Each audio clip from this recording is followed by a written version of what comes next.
Good afternoon, everyone, and welcome to this webinar brought to you by the Catholic Parliamentary Liaison Office. Our subject this afternoon is the value of waste pickers. So we want to look at the economic value and the social value of one of those overlooked and neglected sectors of our economy. We never seem to pay as much attention to the informal sectors as we should. So this is an attempt to understand a bit more about one area of the informal economy. And we have with us two speakers, Professor Melanie Sampson from the Department of Sociology at the University of Johannesburg, and Mr. Luyanda Hlachwayo, Business Development Manager of the African Reclaimers Organization. Thank you so much. Thank you for inviting me to join this important webinar, and thank you for choosing to have a webinar on this issue. And thanks to all of you who have joined us. As has been said, my name is Melanie Sampson. I'm in the sociology department at the University of Johannesburg. But for much longer than I've even been in academic and worked at UJ, I've been working with reclaimers in Johannesburg, South Africa, and around the world, and accompanying reclaimer movements in their struggles for recognition, for transformation of the system, to recognize the ways in which they're already part of it, and primarily for reparations and for justice. Since I've joined academia, I've been very fortunate to be able to lead and facilitate some of the national processes to develop policy and approaches on waste picker integration through participatory processes. And Luyanda Hlachwayo and his comrades from the African Reclaimers Organization have played a crucial role in all of these processes and helping us to reach the point that we are at today. And I know they're going to play a crucial role in helping us to move forward and to really address some of the challenges that are still confronting all of us. Mike, I'm just wondering, is it possible for me to see if participants raise their hands, or is that something that it's not possible for them to do? The reason I'm asking, oh yes, Mike? Yeah, I think you can. One of the attendees did just raise their hand there, so it should be possible. Okay, fantastic. So because we're a small group, I just want to ask if people who are in attendance would mind. I want to get a bit of a sense of how much you know about these issues. So I want to ask how many people here have read the waste picker integration guideline for South Africa? If you've read it or you know what it is, can you put up your hand?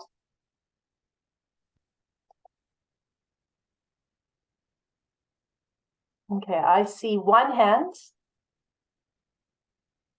Two hands, excellent. All right, so I'm going to I think I'm going to start a little bit from the beginning. So I'm going to share my screen.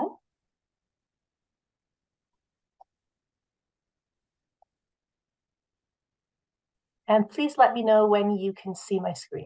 Yeah, we can see it. Excellent, great.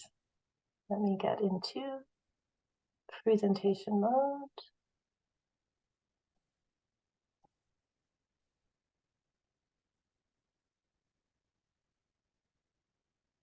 Wonderful. So what I'm going to be talking about today is basically the status quo for waste picker integration in South Africa, and looking at what this means in terms of transforming lives, the economy, the environment, and society.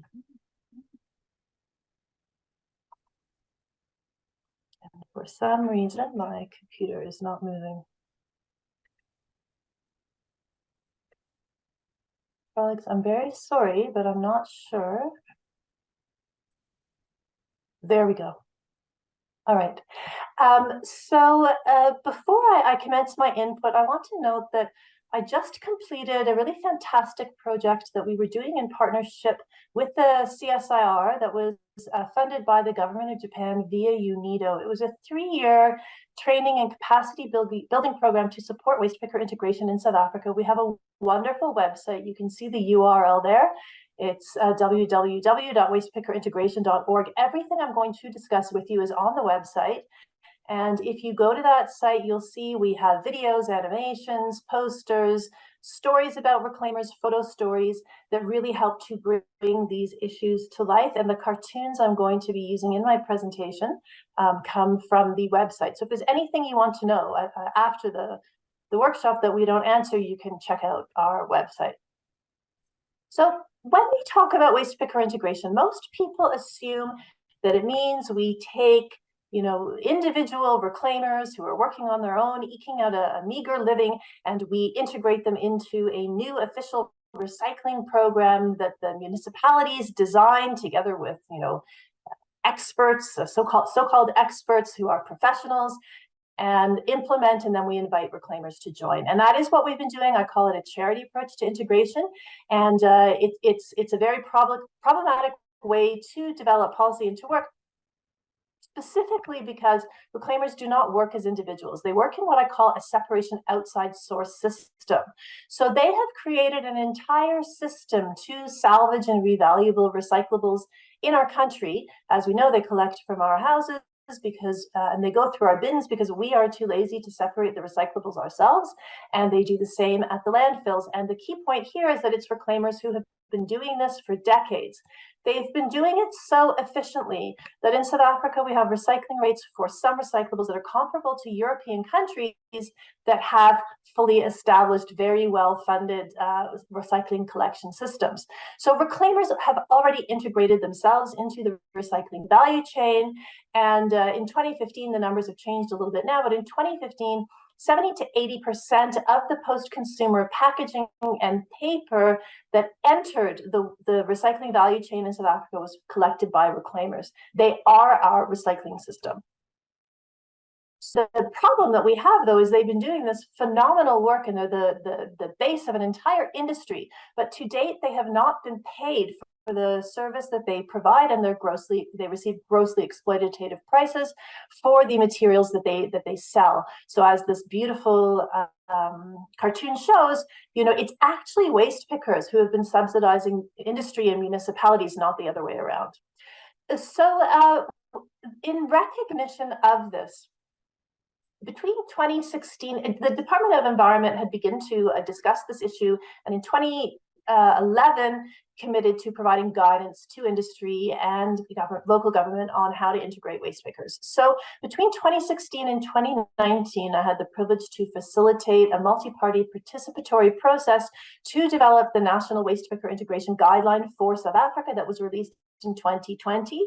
And representatives from the African Reclaimers Organization played a critical role in this. One of our key principles in developing the guideline was that waste pickers are the experts on these issues, and that we must value and prioritize their perspectives, knowledge, and inputs.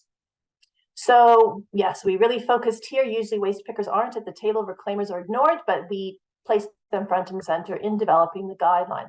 That helped us to come up with a really exciting and I think important definition for waste picker integration, which is that waste picker integration is the creation of a formally planned recycling system that values and improves the present role of waste pickers. So we're recognizing they're already there, and we're improving their incomes and their working conditions.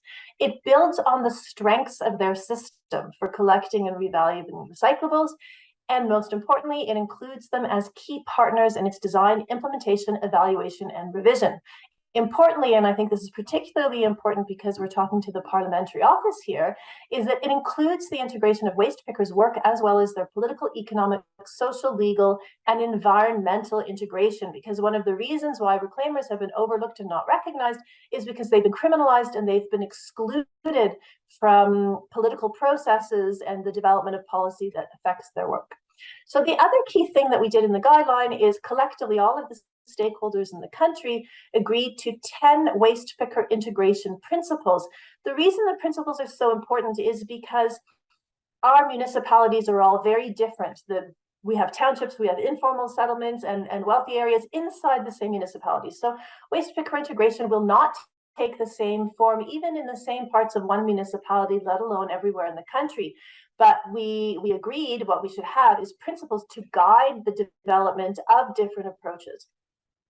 So the first principle is recognition, respect, and redress. So we need to recognize reclaimers' role in the recycling system, take it into account. And this is really where a lot of the redress comes in terms of transforming the ways in which we relate to reclaimers and valuing them as experts, which is point number 2, which is that we need to value waste pickers' expertise. They're the only people who know how to collect recyclables and revalue them in South Africa. We need meaningful engagement. We don't want to do what is so often done in local and national government, which is get some consultants to write a policy or a program and then call a meeting where that gets presented and let people ask questions. So we need meaningful engagement in all stages of developing policy and programs. We need to build on what exists. So, very often in South Africa, we only look at the formal economy, even though that does not in any way represent a holistic picture of our real economy in the country. This is the same around the world. So we have to start by understanding their system and then building from it. Obviously, waste picker integration needs to increase diversion of recyclables, and it needs to be cost effective. And trust me, as I imagine Leenda might tell you, reclaimers are far more effective at collecting recyclables than private companies, and there are low carbon alternatives, so very important for our environmental concerns. When we develop waste picker integration programs, but also any kind of recycling program, it needs to be evidence-based. This is crucially important because to date, there's just been an assumption in municipalities that we need to contract for-profit private companies to collect recyclables, and that's the route that we go, even though there is evidence to show that reclaimers collect far more recyclables. We found in a little study in Johannesburg that if every reclaimer in the city collected the same quantity of recyclables on a daily basis as the ones who participated in our study, it would take them they would take them 27 days to collect as many recyclables as the city of Johannesburg and all of its contractors collected in an entire year. So they are far more effective, and we need to make our decisions based on evidence. We need an enabling environment in terms of national legislation and local bylaws. We need to improve the conditions and income of reclaimers. This is really important because projects that have been put in place by a number of municipalities have led to a decrease in reclaimers' income and a deterioration in their working conditions. They need to be paid for the services and savings, and we need a holistic approach to integration. So one of the things that we came up with is that there are 7 waste picker integration questions that whenever we want to talk about developing a program, we have to ask us who or what is being integrated, what are they being integrated into, why, how, when, by whom, and in whose interests. And on the right-hand side, you'll see the kind of answers that we should be giving based on our new guideline, rather than answers that we've been giving in the past, which is that it's the individuals who are being integrated into a system designed by academics and professionals and policymakers, and it's really to benefit the municipalities or the industry, not the reclaimers. So asking these questions and reaching explicit agreements on them is really important when we're developing anything new. Okay, in the guideline, we wanted it to be practical and implementable. So the guideline includes 7 steps for waste picker integration. I won't go through them into detail, but basically what we're doing is we are providing a helping hand. We are many people, we didn't know what waste picker integration was or how to do it when we started at a national level with all the stakeholders. So this is breaking it down for municipalities and for industry. The first step is that you need to prepare. What does that mean? That means that as municipal officials or as parliamentarians or as industry representatives or as academics, we need to educate ourselves. We need to understand the real recycling system and waste management system in the country. We need to understand the contributions that reclaimers are making. We also need to critically interrogate our existing laws at national level or our existing bylaws and programs at municipal level to see how effective are they, or what negative effects might they be having on recycling rates. And we also need to learn to transform how we think about reclaimers so that we're ready to develop a meaningful partnership in phase 2. Once we've done that, you need to establish a kind of fully collaborative partnership in having a waste picker integration committee that works together to do the planning, to create the enabling environment. We need to institutionalize our approaches to waste picker integration. They must be in our integrated development plans, in our integrated waste management plans. At a national level, it's exciting that in 2020, national government did include requirements around waste picker integration in our national waste management strategy, which I'll talk about a little bit later. We need to work together to implement and to revise. Okay, that's a very brief overview of this guideline. As I mentioned, you can find the guideline on our website, but most importantly, on our website, we take each step and we break it down, and we provide profiles of reclaimers who are dealing with those kinds of issues. We have activities that the joint committees can be doing. We have materials you can read and videos you can watch. So it's really a process of accompanying people through the 7 stages. So while we have this wonderful new discussion on waste picker integration, there's a problem here, because do we want waste picker integration and yet we are implementing programs that disintegrate waste pickers? What do I mean? So you remember I showed you this, this graphic before of the separation outside source system of the reclaimers, which is in the green. But when we contract private companies or even cooperatives of unemployed members of our ward committees to collect recyclables, that's an interference in this existing ecosystem. And the trucks come and they collect the materials that the reclaimers depend on for their livelihoods and to support their families, send their children to school and university.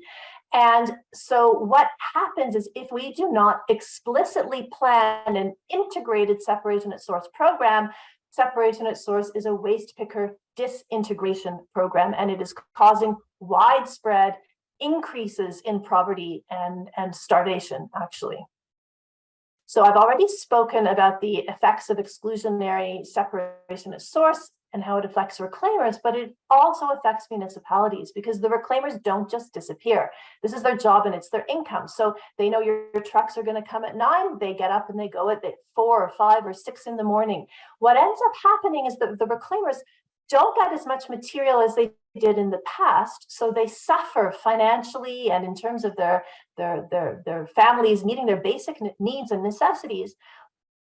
At the same time, the municipalities, the companies don't make enough money because they're not collecting and selling what they had expected to, and the municipalities aren't capturing the accurate data on how much is being diverted from their landfills, so it doesn't benefit anyone. And hopefully, Leanda might talk a little bit about their separation at source program called Recycling with Reclaimers, where they are providing a separation at source service in partnership with residents in a number of neighborhoods in Johannesburg.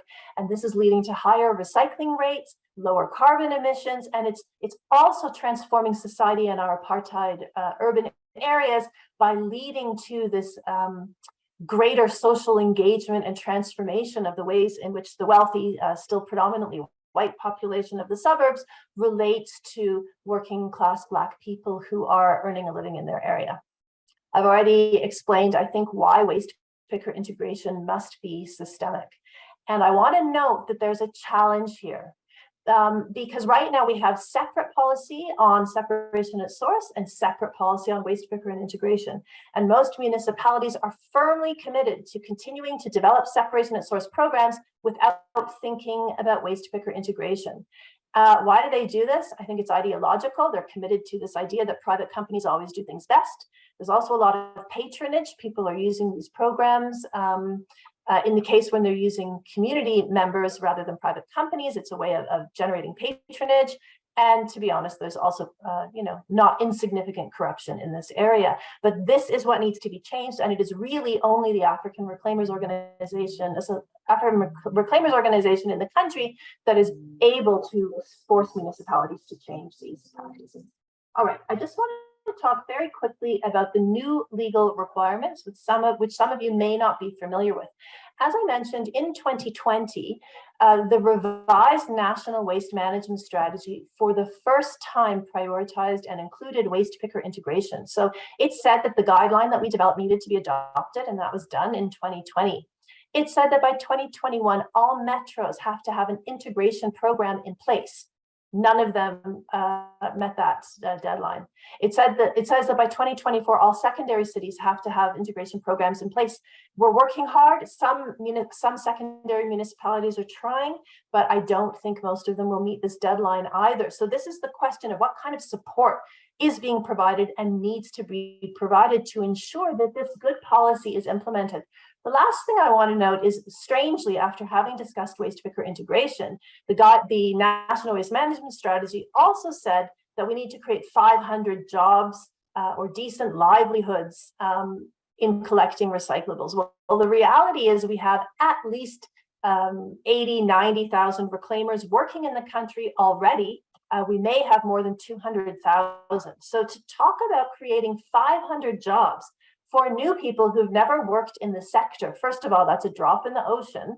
But in addition, what we need to be focusing on, as our guideline tells us, is the 90 to 200 something thousand reclaimers who are earning livings already, but to make those better ways of earning an income that aren't just decent, but that are, respected, that are well paid. All right, the second major policy change is the extended producer responsibility regulations. I think you might all be aware that EPR, extended producer responsibility, means that if I'm a company and I produce, let's say, a Coke bottle, I now need to be responsible for the full life cycle of that bottle, because what's been happening is companies have been producing all of these throwaway packaging and paper materials, as well as all other kinds of waste, of consumer products that end up being waste, and then municipalities and residents who are paying our rates and taxes end up paying for their disposal. And as we know, this is causing tremendous environmental damage. So EPR says, the companies that are producing this need to be responsible for getting the materials out of the environment, preventing them from going there in the first place. And again, it might be a world first, I think it is, that our EPR regulations include waste picker integration. So they say that the producer responsibility organizations, which is the organizations that all of the companies who make the products and sell them have to contribute to, and they're responsible for removing those items from the environment or preventing them from going there, those PROs have to integrate waste collectors, reclaimers, and pickers into their value chain. So they start by recognizing they're already there, but this means they really need to be strengthening that and improving the position of the reclaimers in the value chain and the benefit they gain from it. The regulations also say that the PROs must compensate, I'm not going to read the technical language, but basically they say for the very first time that industry has to pay reclaimers for the recyclables they collect, for their environmental and economic contributions. And that is something that has been in negotiation for a very long time. There's still no agreement on how much they should be paid.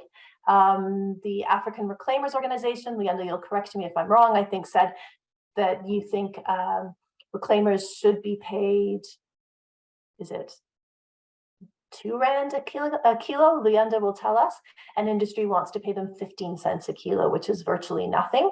So we still need to agree on the amount. What we do know is they will be paid based on the quantity, the weight of the recyclables that they are collecting. And I'm going to talk just at the end of my presentation about where we're sitting with progress in that area. All right, so what are we doing right now to implement waste picker integration to make this really, I think, fantastic guideline and the policy requirements into a reality? So one thing we've done is we have created the South Africa waste picker registration system. During COVID-19, it was impossible to provide support to reclaimers. Nobody knew how many there were, where they were. There was no official recognition of the work that they do.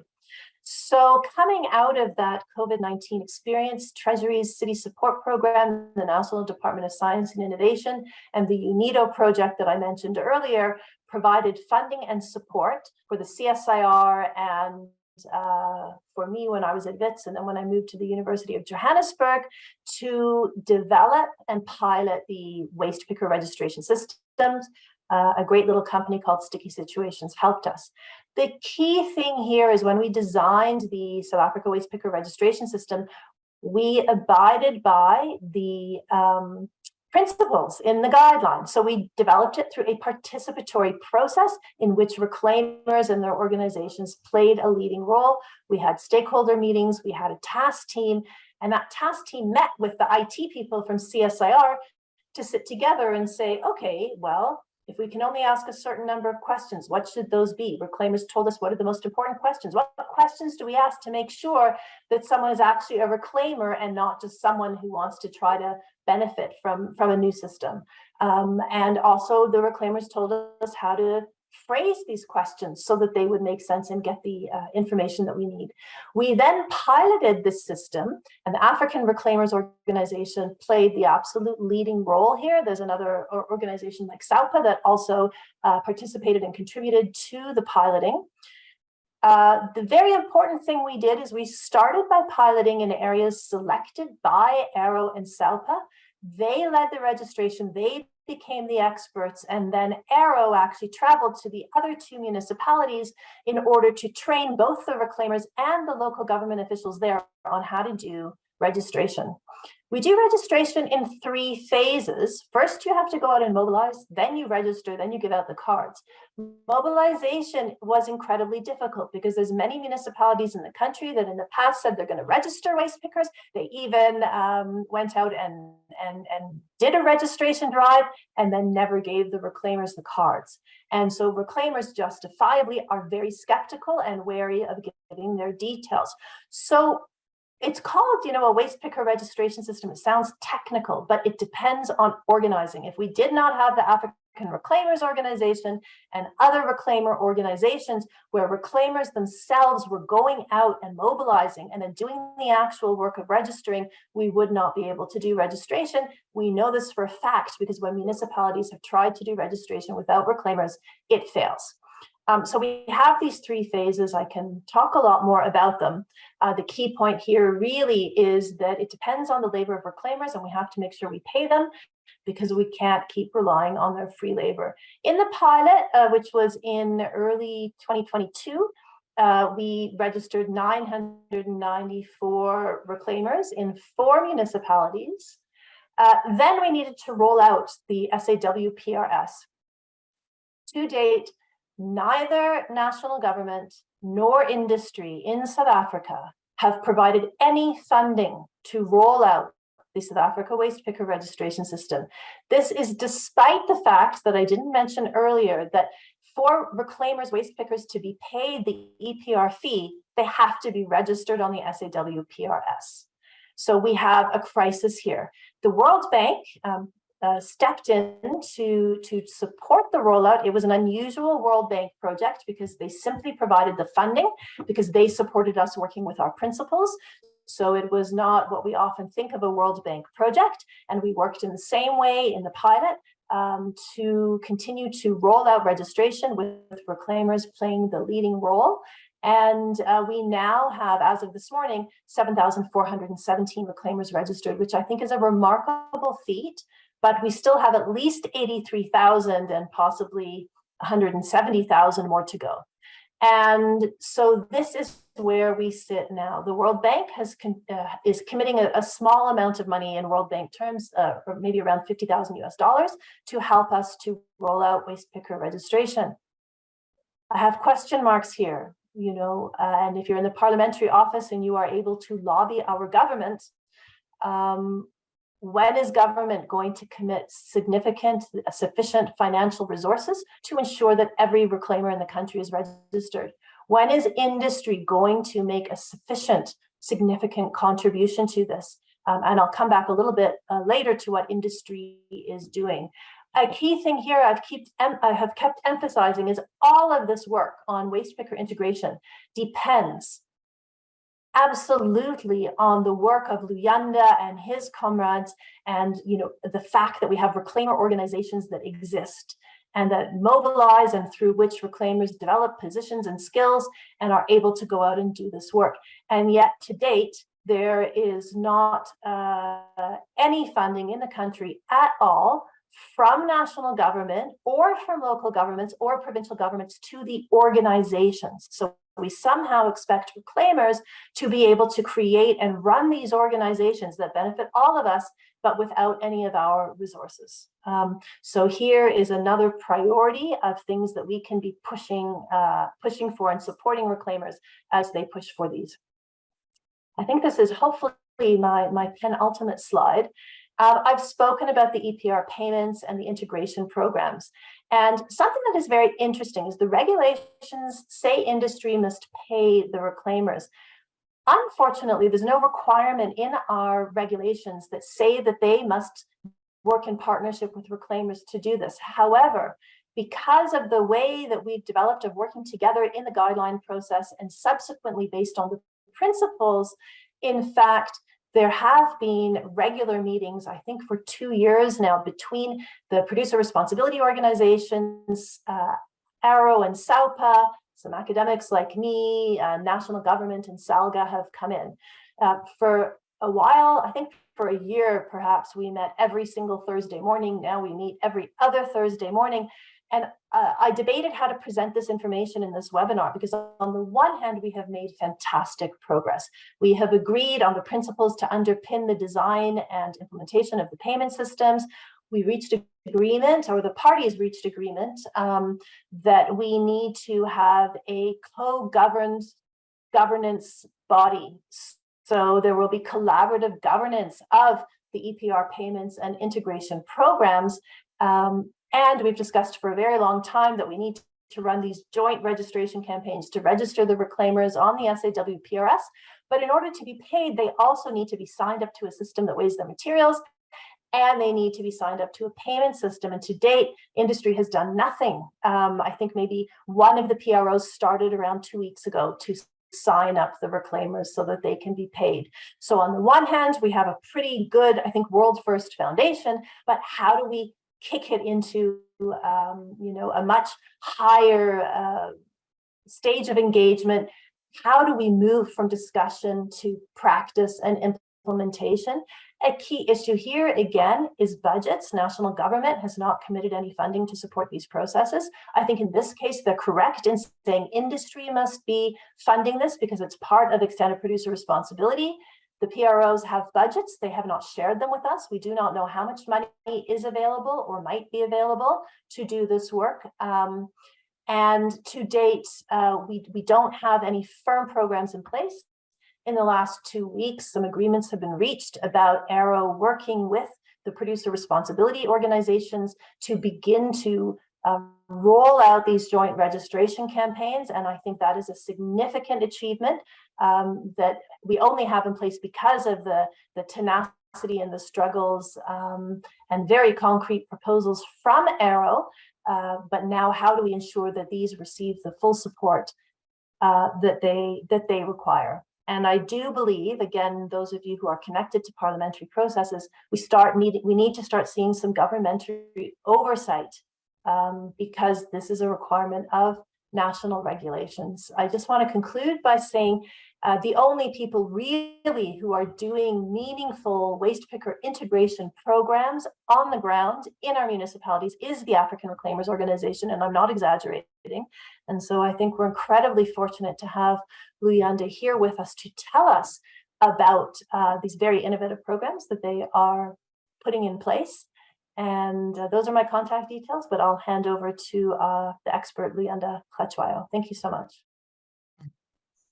Hello, everyone. My name is Luyanda Kletchwayo. I'm a reclaimer. I'm a member of African Reclaimers Organization. We're a member-based organization based in the city of Johannesburg.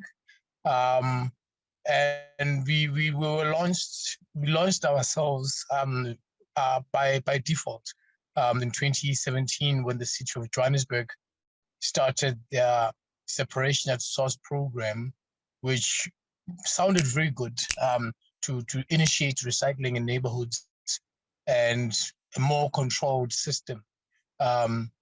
It worked very well. Unfortunately, it had a lot of unintended consequences, meaning that a normal person like me pulling a trolley wouldn't be able to have access to go in your high income areas where there's a lot of plastics, a lot of value for us. And it became a problem, and our work was criminalized, and we were thrown out of work. And that's when we started organizing in ourselves. As I said, we're organized by default, and we found it very important for us to be able to have the right to speak and the right to define ourselves. People call us waste pickers. We're not waste pickers. We don't collect waste. We collect recyclable, reusable materials that have value. So we had to start by acknowledging ourselves and recognizing ourselves by sorting out wording of saying we are not waste pickers. There's a lot of problems in South Africa with the stigma associated with the work that we do. People don't understand why we go through bins. People think we are homeless. People think we are on drugs. It's not always the case. The work that we do doesn't need qualifications. Anyone that wants to wake up in the morning and go do it can actually do it. It's not regulated. So you can have a drug addict who wants to feed their craving, then can collect a couple of plastic bags and be able to smoke. And then you've got mothers and fathers who store materials, travel 40, 60 kilometers on a daily basis to go and collect materials, plastics, bottles, paper, anything that has value. We divert a lot of materials. CSIR had a survey a couple of years back, and they found that the informal sector in South Africa is diverting 80 to 90%. Can we keep on this slide? It's diverting 80 to 90% of post-consumer packaging. And it was very important for us to start properly recognizing ourselves. The biggest challenge is educating and getting to be involved in the whole system. And it needed for us to start educating different people, educating the entire society of who we are, what we are, and why do we do the work that we do. There's no jobs in South Africa, so people that want to feed their families have to find other solutions. Other people do crime, and some of us decided to go through your waste to be able to earn a living. And for most that have really enjoyed it, it has been worth it. People are able to take children to school. I've got a colleague who works at a landfill who's taken children to universities and who was able to make a significant change in their lives. So we are actually doing a lot of work. The problem is we are invisible. Everyone sees us, but we're invisible. No one wants to know why we're doing this. So we found it important for us to educate. We've done a lot of programs of how we want to be integrated in a system. And that means we need to do co-design programs. So we started by approaching and engaging resident associations who are very open to us coming and collecting our valuable materials in their areas. And what we've seen is a direct opposite approach of what business would do, of trying to create an income and not considering the livelihoods of people. So if you're in your complex, there's a private company that comes and collects your recyclables. Ask yourself, where does it go? Does it end up being recycled? Does it go to the landfill? People are not aware. People just put things in the bin and forget and not worry about what happens afterwards. An average reclaimer collects between 60 to about 150 kilograms of plastics and recyclables on a daily basis. And you multiply that by 6,000, 7,400 that Melanie was saying we've registered already.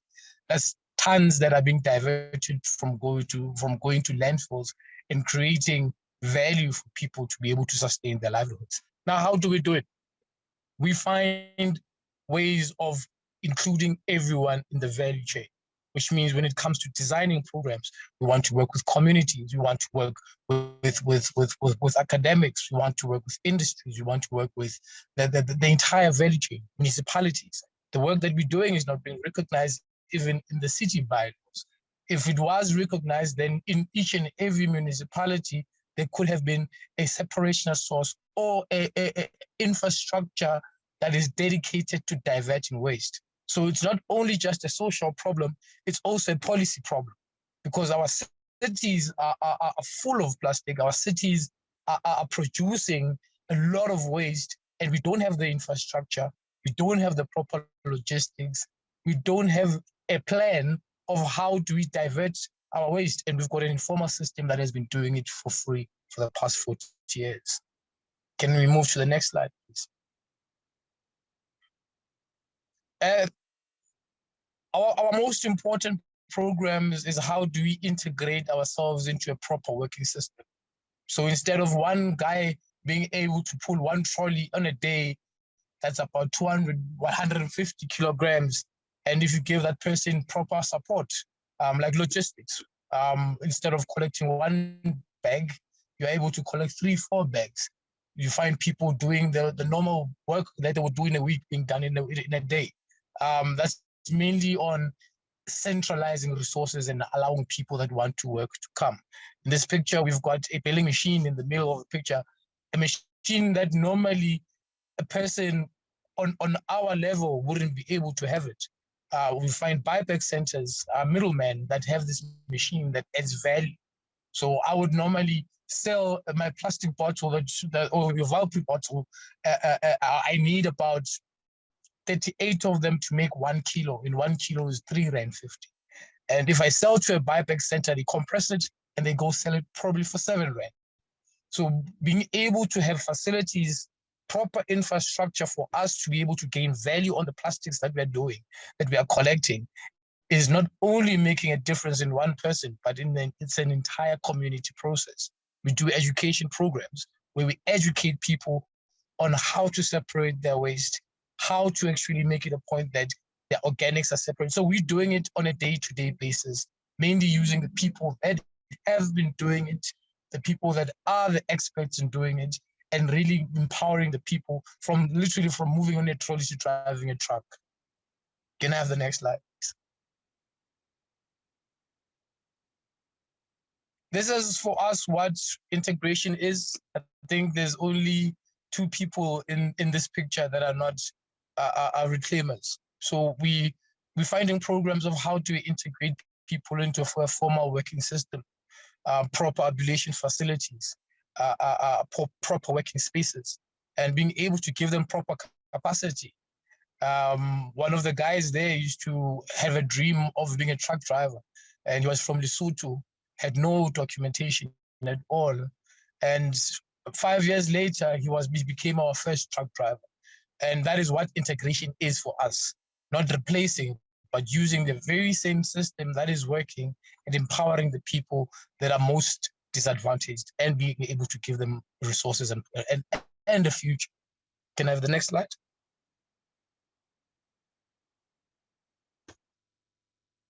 The work we do, you find programs that are happening in the city, and people are making decisions for us and saying, maybe you need a tuk-tuk so you can collect more materials. Maybe you need this, maybe you need this. And it's very important for us when we get support, we let people know that if you want to support us, if you want to assist us, ask us what we need. This is one of the pictures of our trucks where we said we don't want to use trolleys. It's not nice on our bodies. We want a truck so we can collect as much as possible. This truck is able to provide materials to older women who are not able to travel 40, 50 kilometers a day, and centralizes all the materials, gives them, and they're able to wake up in the morning, source the materials, and make it much more bearable for them to work. Next slide, please.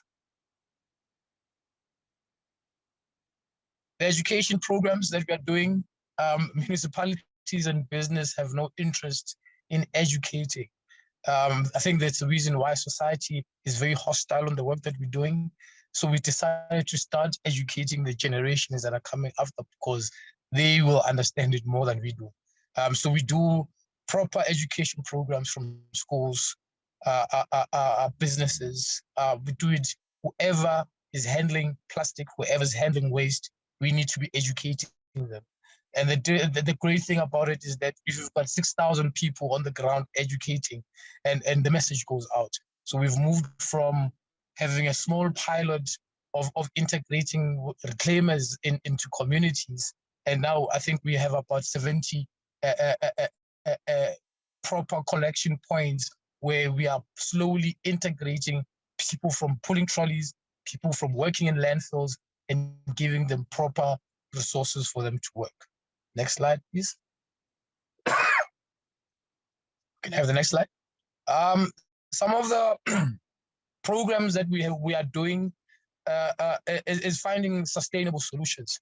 So when COVID hit, and a lot of privileged families were able to get their children through school through internet, they had laptops. So people continued, other children continued to go to school. Our children couldn't go to school. This is an informal settlement in Newtown where reclaimers decided that they will start collecting the materials that people dispose, and we can start building creches. And we built a creche in the community that is taking about 30 children. The parents don't pay anything. And we make it a point that we find sustainable solutions like food gardens for the community, and be able to make it a point that we educate our young children and make sure that they don't have the same fate that we have. So we are working very hard, not only in collecting, but sustaining the livelihoods of our children. And also, if COVID happens again and we are not able to go and go to the shops, so we know that we can be able to sustain ourselves. Can I have the next slide? The importance of us collecting our own data, because no one knows how much we are collecting, and we'd rather be the ones that know. So we are able to tell you that we've collected how many kilograms of plastic in Rosebank on a particular day. We are able to centralize and organize people that are on the ground. So if we come to your community, you will know how many reclaimers are coming. You will know what you need to take out. You will know what time you need to take out. And even your security systems will know how many reclaimers are in your community. Who are they? Where are they collecting? Then now you know who's not supposed to be in your community. So these proper programs that are working within communities, assisting them with cleaning campaigns, are some of the programs, sustainable programs for us to be integrated into those communities and change the stigma. Can I have the next slide?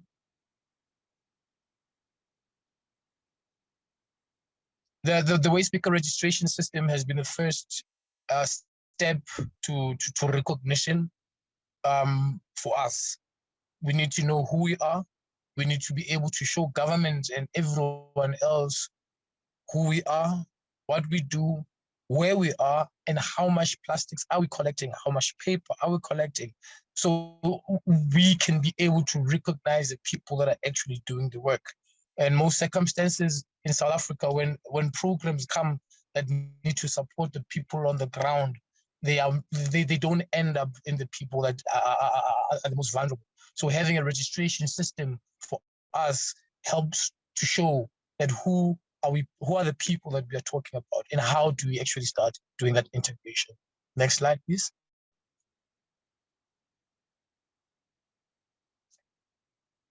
Can I have the next slide?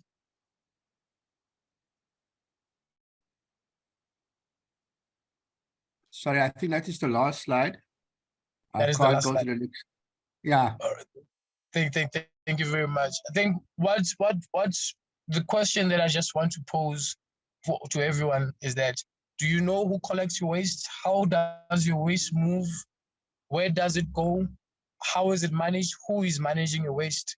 And maybe tomorrow we can find ways of going and asking, why are you collecting in my bin? What are you looking for in my bin? Why are you wearing a balaclava? Most of the time people will tell you, I'm wearing a balaclava because you're mixing your waste and your waste stinks. You've put in diapers, you've put in chakalaka and pap, and there's a plastic bottle that has value for me. That is why I'm dirty. So it's very important for society to start asking and not make assumptions. Thank you very much.